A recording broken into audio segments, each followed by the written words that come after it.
This Christmas, among all the typical questions one gets during family meetings, my aunt actually asked me a good one. What is it that you do on YouTube? Well, I tell her I produce video essays. I talk about a specific video game or topic that is somehow related to video games. And she answers with the one question many people get when it comes to video game content. And people watch that? Yeah, they do. Just as much as you watch a boring documentary about, you own chickens, don't you? Yeah. So you'd probably watch a video on the history of chickens, just as much as gamers would watch a video on the history of chickens in video games. I can see it right in front of me. The title is easy, The History of Chickens in Video Games, and the thumbnail would be half the face of a low-res, low-quality chicken on the left, and a high-res, current graphics half of a chicken face on the right. As I look into her face, I see the grin of a person who had realized something I hadn't yet. You gotta do that video now, don't you? Damn it, I do. So now, 1 week later, I am working on the script. To my shame, I have to admit that I took another inspiration from that family gathering, specifically from my cousin and I talking about the benefits, or rather, challenges of AI, specifically LLMs like ChatGPT in academia and education. Instead of spending a horrendous amount of time on researching every game that had or has a chicken in it, I just told the big GPT to list all the major games that have chickens in them chronologically. And while I absolutely will not have LLMs write my scripts for me, ever, I gotta admit that this was quite handy and saved me a lot of time that I could use to play another game that my next video will be about. Here's a small hint. So, where did it all start? Where did those marvelous, cunning creatures arrive in gaming for the first time? Apart from the game of chicken, apparently, according to my research, a 1982 arcade game called Joust was the first video game to feature something that somehow resembles chickens. I would go for a flying ostrich, but hey, you gotta take what you can get. It's a typical arcade game from the time. A few platforms, flying and walking enemies, a low-bit soundtrack, and 2 action buttons. Nothing too fancy, definitely not necessary to have chickens in it, but hey, I'd rather have some chickens than don't. The next step in digital chicken evolution is a big one. The Legend of Zelda, or better, its third iteration, A Link to the Past from 1991, featured Cuccos, which are Hyrule's version of chickens. In this game, they can have 2 styles, depending on whether you're in the Light World or Dark World version of the map. Both versions, however, feature a mechanic called the Cuccos Revenge Squad, where they mercilessly attack Link when he's antagonized them for too long. So, despite their harmless looks, they are not to be messed with, kind of like in real life. Small side note here, ChatGPT told me that chickens were introduced in the first Zelda game. Check your sources, kids. Just 5 years later, in 1996, Harvest Moon hit the shelves. Let's ask Wikipedia what it's about. The game follows a young man named Pete, charged with maintaining the farm he inherits from his grandfather. The primary objective is to restore and maintain a farm that has fallen into despair. Pete decides how to allocate time between daily tasks, such as clearing land, planting crops, selling harvests, raising livestock, attending festivals, building relationships with villagers, and foraging.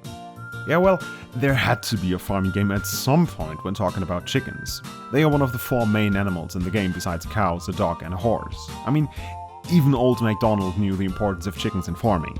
Jokes aside though, it is interesting that the first real implementation of chickens as a gameplay factor in the role of a farm animal came after their introduction as, well, background NPCs. But I guess that's due to the fact that simulating even the basic form of farm life is much harder to do than having some chicken-shaped sprites walk around the map. To my great shame, I have to admit that I haven't played any of the games mentioned until now properly, which is why I'm glad that we're coming to a game now that I have actually played, namely Spyro the Dragon, in this case in its reignited version from 2018. Gameplay-wise, it's the same as the original, but it does look and feel a lot better, though not as nostalgic.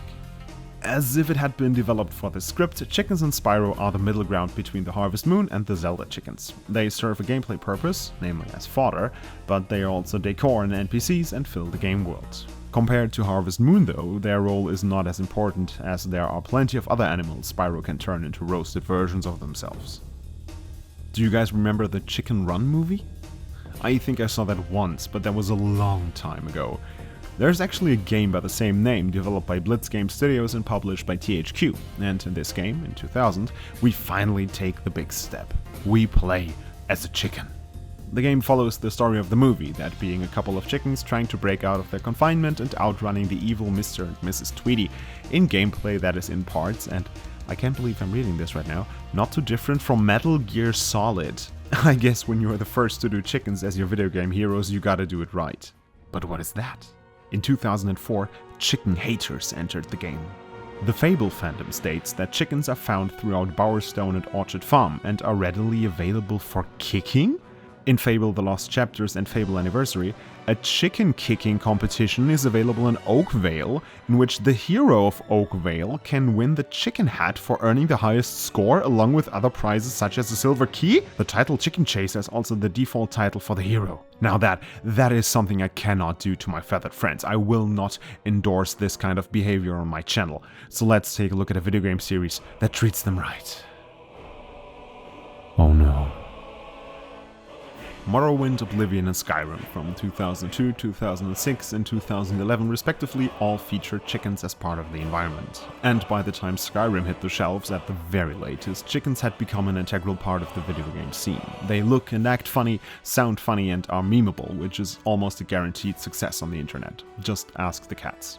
Beating Skyrim as a chicken, as YouTuber Juve, I hope I pronounced that correctly, tried killing the apparently sacred chicken of Riverwood or riding chickens as means of transportation. The possibilities are endless, and people still don't seem to be able to get enough of our feathered brethren. Now we get to a game that I really care about. Minecraft. Chickens were added to Minecraft on July 30th, 2010 and have been an integral and, at least to me, iconic part of Minecraft. They can be captured, bred, killed and eaten, leashed and used as pets, and have their own sounds, animations, and even fall slower than other mobs because, well, they can fly.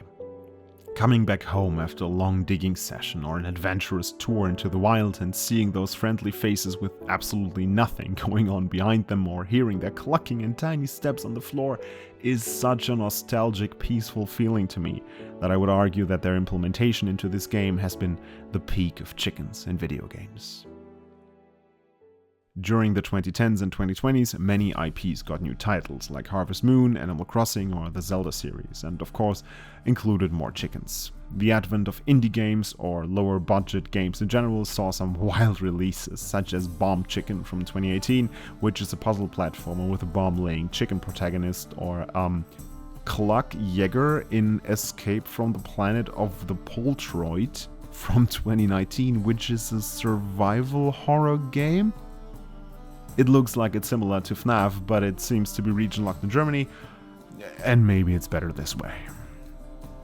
Oh, and one last one. How could I forget Counter-Strike? Chickens have been part of CS for over 25 years now, and have even sparked some serious debates, as they can give away an enemy's position, obstruct one's vision, or just annoy you when you're highly concentrated. But how could we ever get rid of those marvelous creatures? Look at them. They have enriched our video game lives for over 40 years now, as NPCs, enemies, and food, and would seriously be missed.